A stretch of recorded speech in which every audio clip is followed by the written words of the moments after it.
Hello, Jai Hind, नमस्कार and very warm welcome to civil staff IAS. मेरा नाम है पीयूष एंड इस वीडियो में हम आज का जो आपका यूपीएससी सिविल सर्विसेज प्रीलिम्स का पेपर 1 कंडक्ट हुआ है उसका इकोनॉमी पार्ट जो है वो डिस्कस करने वाले हैं। तो मैं उम्मीद करता हूं आपका सीसैट का पेपर भी जो है वो बढ़िया गया है, क्योंकि पिछले कुछ साल से देखने को मिल रहा है कि सीसैट ज्यादा ट्रिकी हो रहा है और लोग जो है वो सीसैट में कई बार अटक जा रहे हैं, क्वालिफाई नहीं कर पा रहे हैं।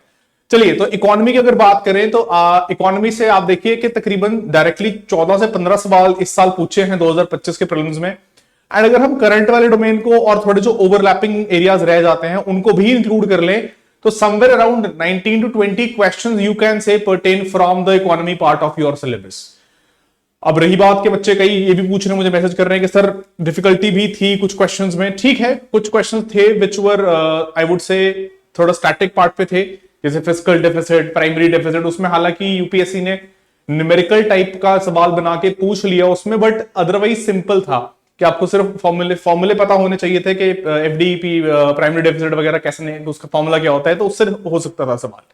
फिर कुछ और बेसिक स्टफ जैसे सर्कुलर इकोनॉमी पे सवाल आया है, या आप देख सकते हो कि ब्रिक्स के ऊपर सवाल पूछा है, या कैपिटल जो हमारे बजट के कंपोनेंट्स हैं उसमें capital receipts, debt capital receipts, revenue वाला जो पोर्शन है, रेवेन्यू रिसीट्स, रेवेन्यू एक्सपेंडिचर, उसके ऊपर भी सवाल पूछा गया है। अच्छा, और एक बेसिक सर्कुलर इकोनॉमी, बिल्कुल बिल्कुल फंडामेंटल क्वेश्चन था, आसान बोल सकता हूं इस पर्टिकुलर सवाल को कि ये डुएबल था। अच्छा, जहां पे थोड़ा सा मुझे लग रहा है कि डिफिकल्टी लेवल अप करने की कोशिश की है स्पेसिफिकली इकोनॉमी की जहां तक बात करी जाए, तो टाइपोलॉजी में एडिशन देखने को मिल रहे हैं इस बार कि जो हाउ मेनी वाला टाइपोलॉजी है उसमें, वैसे हमने भी अपना मैराथॉन्स में फुल मॉक्स में वो टाइपोलॉजी रखी थी कि हाउ मेनी में टेबल फॉर्म के क्वेश्चन में 3 कॉलम जो है इंट्रोड्यूस किए हैं, है ना। तो वो एक टाइपोलॉजी ऑल्दो हम डिस्कस कर चुके थे अपने फुल मॉक्स में, बट वो इंक्लूड की इस बार प्रीलिम्स में। और एक बात जो ध्यान रखने वाली है कि टाइपोलॉजी में ही कि स्टेटमेंट, जैसे 2 स्टेटमेंट्स और उसमें पूछते थे असर्शन रीजन टाइप के, स्टेटमेंट 2 जो है वो फर्स्ट को एक्सप्लेन करता है क्या, तो इसमें UPSC this time has gone 1 step ahead, introducing third statement also के 3 स्टेटमेंट्स ऐड कर दी यूपीएससी ने और बोला कि भाई जो 2 स्टेटमेंट्स नीचे वाली हैं सेकंड एंड थर्ड, क्या वो फर्स्ट को एक्सप्लेन करती हैं, करेक्ट हैं, ऐसा है। तो वो भी टाइपोलॉजी जो है देखने को मिल रहा है कि एडिशनल इस बार यूज किया गया है by the union public service commission. तो उससे थोड़ा सा डिफिकल्टी लेवल बोलना पड़ेगा कि एक नॉच जो है वो इंक्रीज हो ही जाता है, इट गोज 1 लेवल अप। चलिए, तो आज के सेशन को स्टार्ट करते हैं। So this is regarding your economy part. अच्छा, सबसे पहले जो सवाल है हमारे पास, which one of the following launch the nature solutions finance hub for Asia and the Pacific. तो इसमें it is Asian development bank, है ना। यहां मैं ज्यादा एक्सप्लेन नहीं करूंगा फटाफट, क्योंकि इस वक्त आपको हो गया आंसर बताओ सर हमें। So it was regarding the ADB और ये थोड़ा करंट बेस था, कॉप 28 में लॉन्च किया गया था। ठीक है, हालांकि एनवायरमेंट वाले पार्ट में भी जा सकता है ये सवाल कि अगर आपने कॉप कवर किया था उसमें पॉलिसीज, स्कीम्स में और रीसेंट इवेंट्स में। चलिए, then further with reference to investment consider the following. अब ये कोर इकोनॉमी का बोल सकते हैं कि कोर इकोनॉमी से रिलेटेड सवाल है यहाँ पे कि bonds, hedge funds, stocks and venture capital. तो देखिए, अगर हम सेबी की वेबसाइट पे जो लिस्टेड है, जो सेबी अपने वेबसाइट पे लिस्ट करता है, उसमें बॉन्ड जो हैं they are generally considered traditional debt instruments and not typically classified as alternate investment fund. ठीक है, तो ये चला जाएगा बाहर।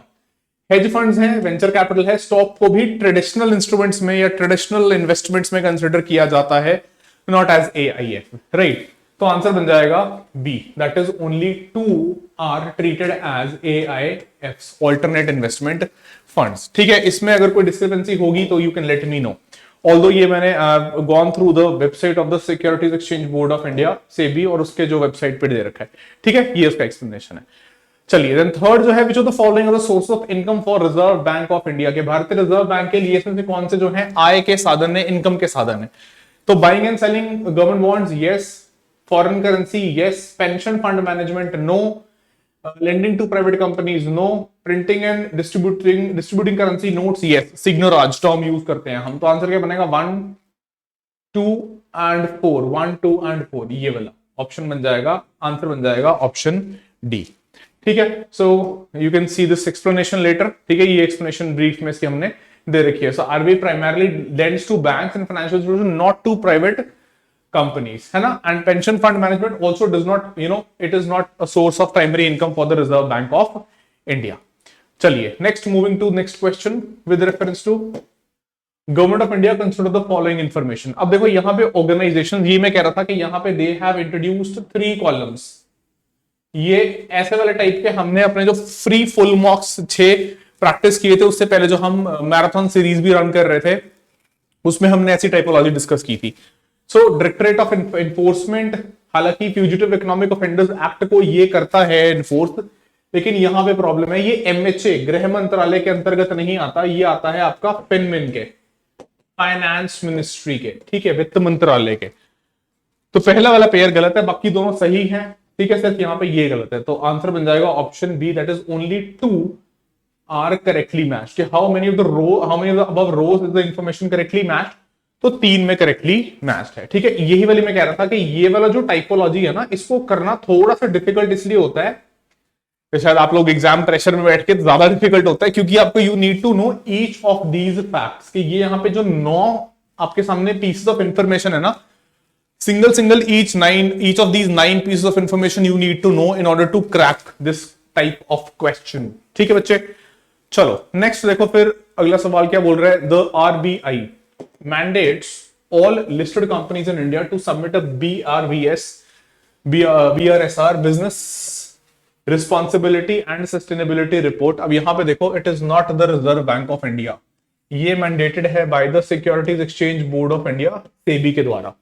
तो पहला गलत है, दूसरा ठीक है, हाँ दूसरा लार्जली नॉन फाइनेंशियल है, हाँ जी, ESG बोलते हैं हम, एनवायरमेंटल सस्टेनेबल एंड गवर्नेंस, ये नीचे लिख भी रखा है मैंने यहाँ पे, ठीक है। ESG ये आपका environmental social, sorry not sustainable, environmental social and governance से related, so largely non financial है ये रिपोर्ट नेचर में, राइट। तो आंसर बन जाएगा बी, सिर्फ सेकंड स्टेटमेंट जो है वो करेक्ट है, ठीक है।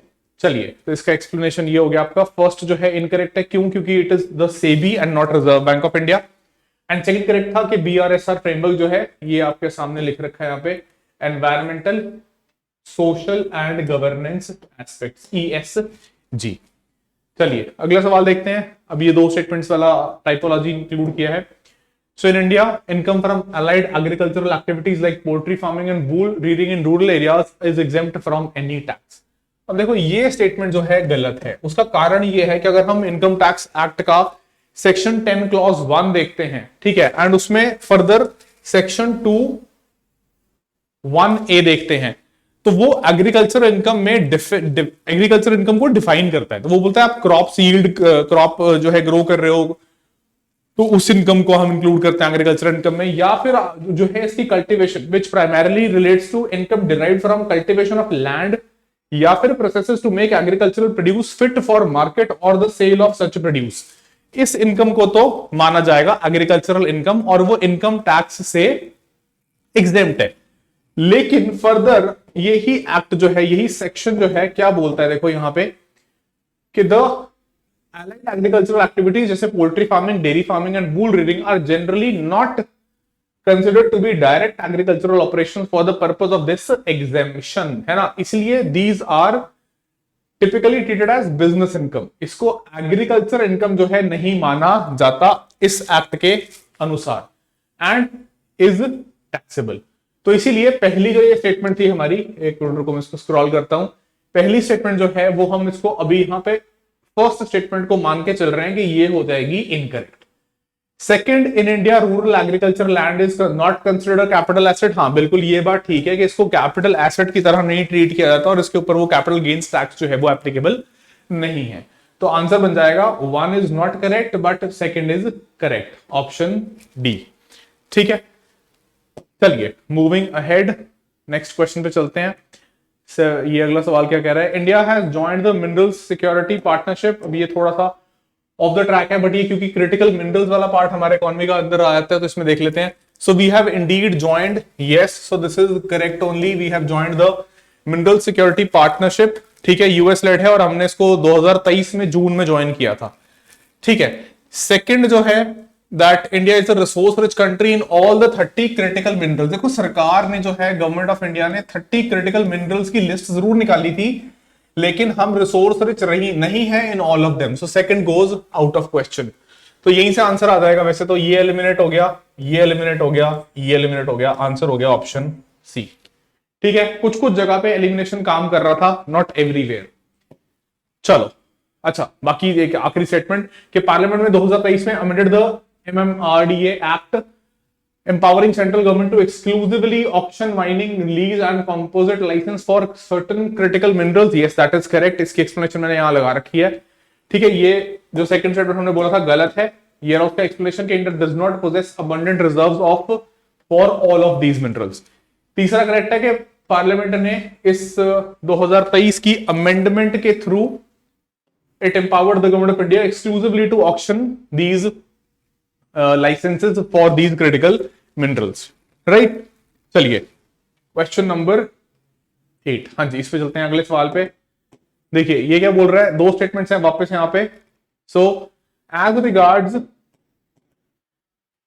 returns from an investment in a company, generally bond holders are considered to be relatively at lower risk than stockholders। yes, absolutely correct कि बॉन्ड होल्डर्स जो हैं दे आर, ये वाले कौन से लोग हैं जिन्होंने कंपनी को डेट दिया है, ये वाले कौन से लोग हैं जिन्होंने कंपनी में इक्विटी खरीदा है, जो एक तरीके से मालिकाना हक या फिर ओनरशिप का जिनका क्लेम है साथ में, है ना।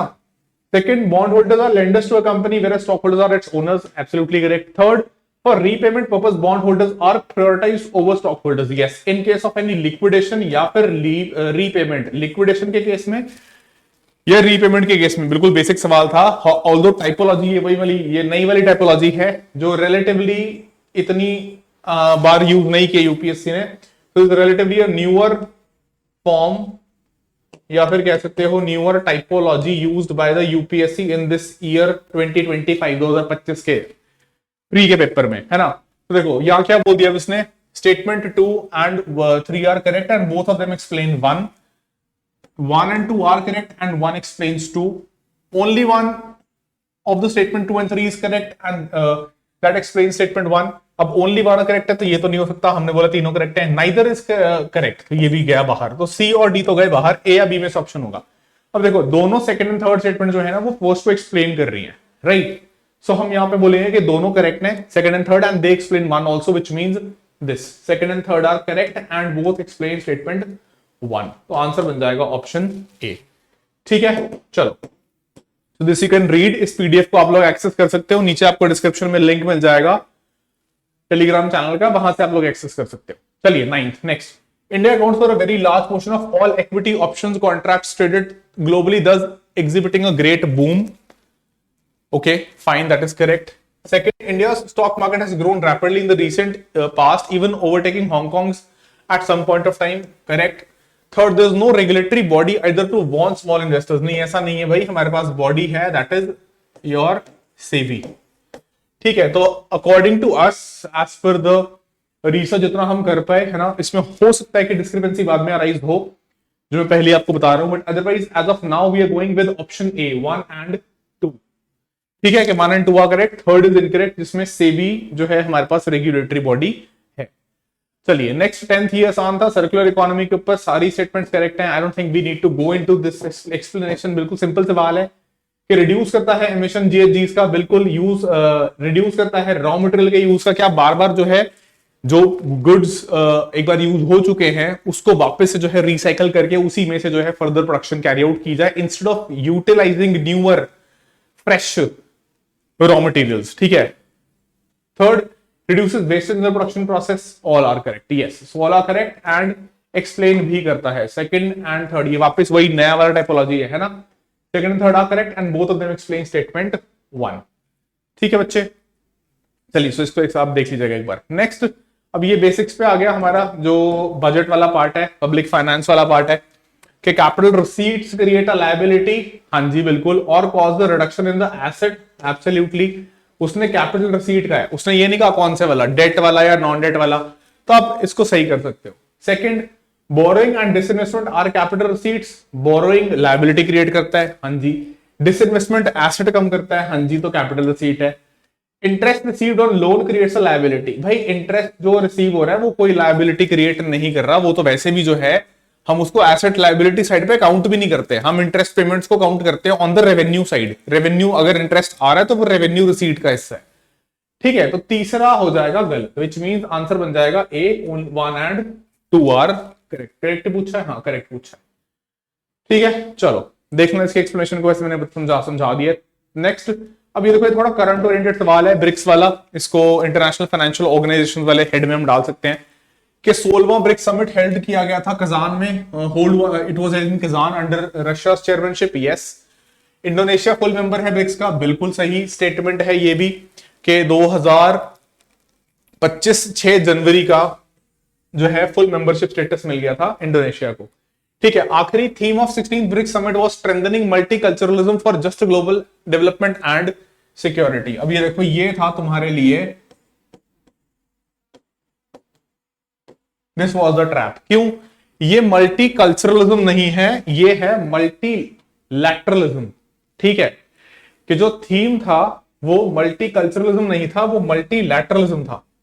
समझ रहे हो? ये देखो, यहां मैंने लास्ट में लिख रखा है कि जो थीम था 16th ब्रिक्स समिट का, that was strengthening multilateralism for just global development and security and not strengthening multiculturalism. तो ये ट्रैप जो था एक सिंगल वर्ड की वजह से था, कि अगर जिसने यहां सिर्फ इतना देखा स्टार्टिंग में कि हाँ स्ट्रेंथनिंग दिस और इसको ओवरलुक कर दिया, तो वहां पे आंसर हो सकता है आपने गलत कर दिया हो।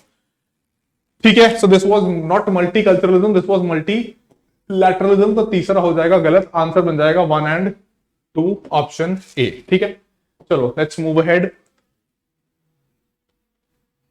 हाँ जी, अब देखो ये क्या है, नेक्स्ट क्वेश्चन क्या बोल रहा है। अब ये देखो, ये आ गया आपका जो मैं कह रहा था कि न्यूमेरिकल वाला टाइपोलॉजी दे दिया, और सवाल बिल्कुल सिंपल है। सिर्फ आपको ध्यान क्या रखना था कि प्राइमरी डेफिसिट का फॉर्मूला क्या है, फिस्कल डेफिसिट का फॉर्मूला क्या है, कैसे निकालते हैं, और रेवेन्यू डेफिसिट का फॉर्मूला क्या है। तो यहाँ पे ये तीनों इन्होंने सही बता रखे हैं एक्चुअली, कि इसमें से 80,000 करोड़ रेवेन्यू एक्सपेंडिचर है। ठीक है, रेवेन्यू रिसीट्स है 60,000 करोड़।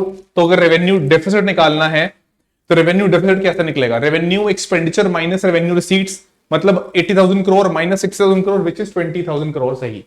एफडी फिस्कल डेफिसिट क्या हो, जो आपको you need to borrow, which the FD reflects. FD fiscal deficit क्या होता है? Total receipts, sorry total expenditure of the government, सारा एक्सपेंडिचर आ गया, minus all the receipts excluding borrowings. तो बोरोइंग्स दर्शाता है फिस्कल डेफिसिट, जो सवाल ने साफ साफ लिखा है 10,000 करोड़। तो ये भी सही हो गया। ठीक है, अब देखो हमारे पास प्राइमरी डेफिसिट निकालने का फॉर्मूला होता है fiscal deficit minus interest payments on the previous borrowings. तो ये कितना है? 10,000 माइनस ये 6,000 करोड़, बचेगा 4,000 करोड़। तो तीनों करेक्ट है, आंसर बन जाएगा 1, 2 and 3। हमारे अकॉर्डिंगली इसका आंसर होगा ऑप्शन डी। ठीक है, इसकी ये कैलकुलेशन नीचे मैंने कर रखी है, इसको आप लोग बाद में देख सकते हैं। चलिए नेक्स्ट, अगेन अब न्यूमेरिकल, इसी ऑलमोस्ट इसी सेम थीम पे, कि कंट्री का फिस्कल डेफिसिट है 50,000 crore, it is receiving 10,000 crore through non trade capital receipts and interest liabilities हैं 1,500 करोड़। तो what is it's gross primary deficit? तो देखो, जितना ये मैं समझ पा रहा हूं, इसमें से 50,000 करोड़ में से आप 1,500 करोड़ माइनस करेंगे, 48,500 करोड़ जो है आपका आएगा प्राइमरी डेफिसिट। ठीक है, so that is this option, answer will be option A. ठीक है, चलिए moving to the next question. हाँ जी, ऑलराइट। सो अब ये 4 स्टेटमेंट्स हैं, ये थोड़ा सा लंबा हो गया सवाल, कि which of the following statements with regard to recommendation of the 15th Finance Commission of India are correct? तो देखो यहाँ पे एक कैच था, 45% नहीं है ये, बाकी सारा सही है, बाकी में कोई प्रॉब्लम नहीं है, सिर्फ ये गलत था कि इंस्टेड ऑफ 45 यहाँ पे 42 से भी रिड्यूस होके 41% है, जो डिविजिबल पूल में से स्टेट्स के साथ सेंटर शेयर करता है। ठीक है, so the statement number second has to be incorrect, बाकी करेक्ट है, आंसर बन जाएगा सी 1, 3 and 4। ठीक है, फैक्चुअली ड्रिवन क्वेश्चन है, इसमें कुछ भी एज सच एक्सप्लेन करने वाला नहीं है। ठीक है guys, so first correct, second incorrect, third and fourth correct. Alright, next 16th, हाँ जी, international bank for reconstruction and development so provides loans and guarantees to middle income countries. Yes. Works single handedly for reducing poverty. No, not single handedly, the entire World Bank group जो है वो claim करता है towards working for reducing poverty. Third, established to help Europe rebuild after World War II. Yes, 1939 से 1945 world war चलता है आपका, second world war, उसके साथ ही ये एस्टैब्लिश होता है, ब्रिटेन वुड्स कॉन्फ्रेंस ऑफ 1944-45। ठीक है, सो answer becomes option C 1 and 3 are correct, हाँ करेक्ट ही पूछा है, यस। चलिए ये एक्सप्लेनेशन देख लीजिएगा आप। नेक्स्ट क्वेश्चन जो है आरटीजीएस और नेफ्ट के ऊपर है। अब देखो ये सवाल जो है ना ये 2015, 16, 14 ऐसे वाले ईयर्स में आते होते थे, नेफ्ट और आरटीजीएस जो रिपीट हुआ इस बारी, ठीक है। तो इसमें पहला के सेटलमेंट जो है वो इंस्टेंटेनियस है, सिर्फ यही करेक्ट है। दूसरी और तीसरी दोनों इनकरेक्ट है कि चार्ज किया जाता है इनवर्ट ट्रांजैक्शंस के लिए, नहीं जी कोई ऐसा चार्ज नहीं है इनवर्ट ट्रांजैक्शन के लिए आरटीजीएस में, रियल टाइम ग्रॉस सेटलमेंट में। एंड ऑपरेटिंग आवर्स आरटीजीएस के रिस्ट्रिक्टेड नहीं है, दोनों ही जो हैं वो राउंड द क्लॉक 24/7 अवेलेबल हैं, 365 डेज।